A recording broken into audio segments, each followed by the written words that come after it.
గుంటూరు జిల్లా తాడికొండ నియోజకవర్గ పరిధిలోని మండల గ్రామాలలో ఆయా గ్రామాలకు నలుదిక్కుల రోడ్ల వెంట తగలబడుతున్న చెత్త దిబ్బలు ప్రజలకు దర్శనమిస్తూ ఉంటాయి. ప్రతి గ్రామములో పారిశుద్ధ్య కార్మికుల ద్వారా ప్రజల నుండి సేకరించిన చెత్తను సంపద తయారీ కేంద్రాలకు తరలించాల్సిన బాధ్యతను ఆదమరచి రోడ్లకు ఇరువైపులా వేసి తగులబెట్టే కార్యక్రమాలు చేపట్టారు.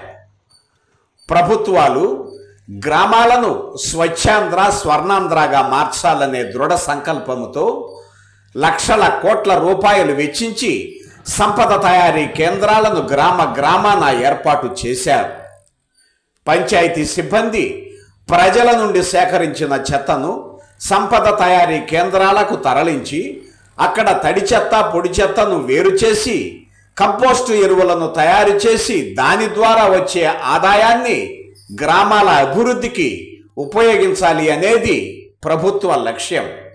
కానీ నిరుపయోగంగా మారిన సంపద తయారీ కేంద్రాలు శిథిలావస్థకు చేరుతూ ప్రస్తుతం మందు ప్రియులకు అడ్డాగా అసాంఘిక కార్యకలాపాలకు నిలయాలుగా మారాయి అనడంలో సందేహమే లేదు. సంపద సృష్టికి మూలమైన వ్యర్థాలు రోడ్లకు ఇరువైపుల అగ్నికి ఆహుతి అవుతూ ఉన్నాయి.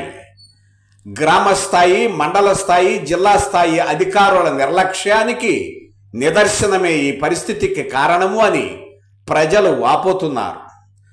ప్రతి నెల గ్రామాన పంచాయతీ కార్యాలయాలలో స్వచ్ఛ భారత్, స్వర్ణ భారత్ పేరున గ్రామ సభలు నిర్వహించి మమ అనిపిస్తున్నారే తప్ప గ్రామములో క్షేత్రస్థాయి పర్యవేక్షణ, ర్యాలీల నిర్వహణతో ప్రజలకు అవగాహన కల్పించడం యొక్క ప్రభుత్వ ఆదేశాలు ఆదమరిచారనే చెప్పవచ్చు.